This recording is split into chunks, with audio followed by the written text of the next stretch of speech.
Hello everyone, welcome to our YouTube channel MIM academy. तो आज हम लीनियर अलजेब्रा का एक क्वेश्चन डिस्कस करते हैं जो पार्ट सी में आया हुआ है CSIR UGC नेट जून 2020 में। बहुत ही अच्छा क्वेश्चन है। इसमें सिर्फ एक ऑप्शन सभी को तंग कर रहा था, बाकी तो बहुत आसान थे। रैंक से रिलेटेड क्वेश्चन था ये। क्वेश्चन देखो आपके सामने दिया क्या, A is n cross n matrix and first three rows of A are linearly independent। Basically उसकी पहली तीन रो लीनियरली इंडिपेंडेंट है और पहले 5 कॉलम लीनियरली इंडिपेंडेंट है। First 5 columns of A are linearly independent. तो कौन सा स्टेटमेंट ट्रू है?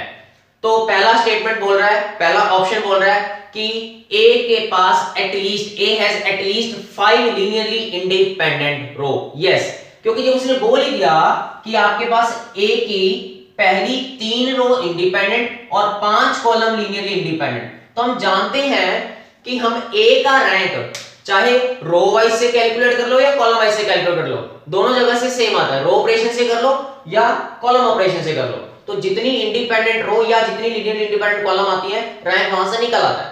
तो हमें दिखाई दे रहा है जब उसके पास 5 इंडिपेंडेंट कॉलम है तो कम से कम रैंक तो 5 होगा ही होगा, कम से कम रैंक 5 होगा ही होगा।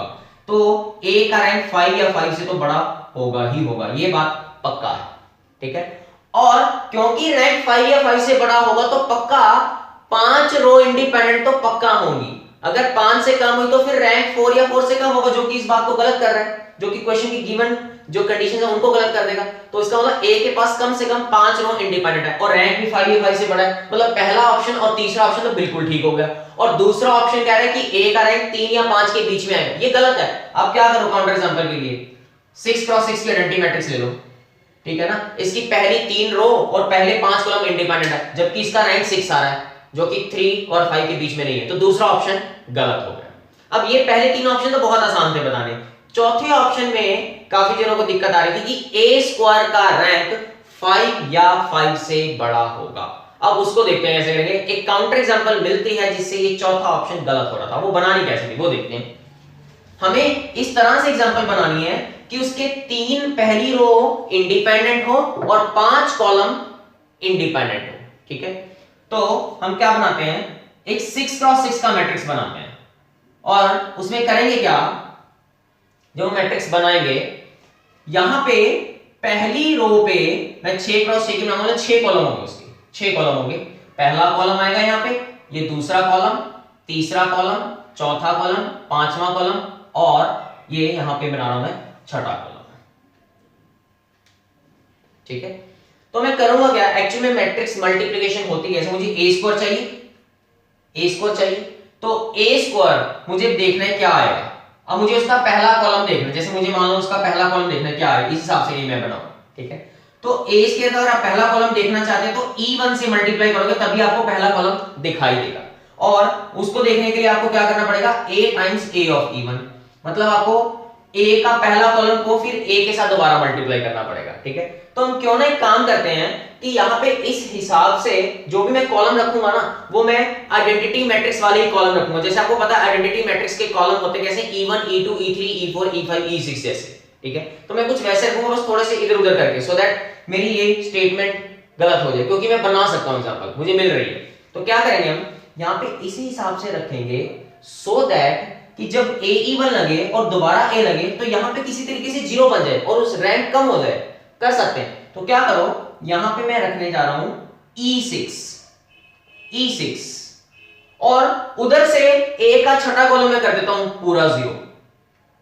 इससे फायदा क्या होगा, इससे फायदा ये होगा कि जब आप A स्क्वायर E1 मतलब पहला कॉलम देखेंगे तो A ऑफ E1 बनेगा E6, that is A of E6, मतलब A को E6 से मल्टीप्लाई करना पड़ेगा, A का छठा कॉलम वो पूरा पूरा 0 आएगा, तो इसका मतलब पूरा का पूरा 0 आ जाएगा आपके पास।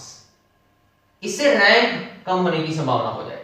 ठीक है, अब क्योंकि हमें ये भी तो चाहिए कि आपके पहले 3 रो इंडिपेंडेंट भी हों। ठीक है, तो यहां पे कर दो E1 से शुरू 1 0 0 0 0।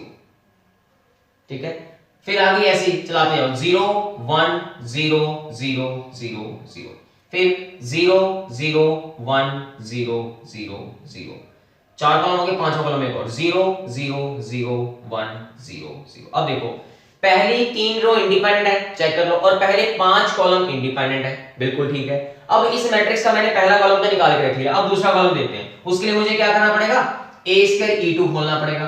a स्क्वायर e2 मतलब a ऑफ e2, मतलब a को e2 से मल्टीप्लाई करना होगा, a का दूसरा कॉलम, a का दूसरा कॉलम कौन है, e1 है, तो मतलब a को e1 से करना पड़ेगा, और a को e1 मतलब उसका पहला कॉलम, वो क्या है e6, दैट मींस 0 0 0 0 0 1, ये बन जाएगा इसका, ठीक है, पहला कॉलम। फिर आप ऐसे ही e2 करोगे तो मतलब e3 निकालोगे, इसका तीसरा कॉलम निकालोगे तो a ऑफ e3 होगा पहले, दैट इज e2। जब e2 करोगे आप, दैट e2 आपको क्या मिलेगा, वो आपके पास पहला कॉलम आएगा, दैट इज 1 0 0 0 0 0।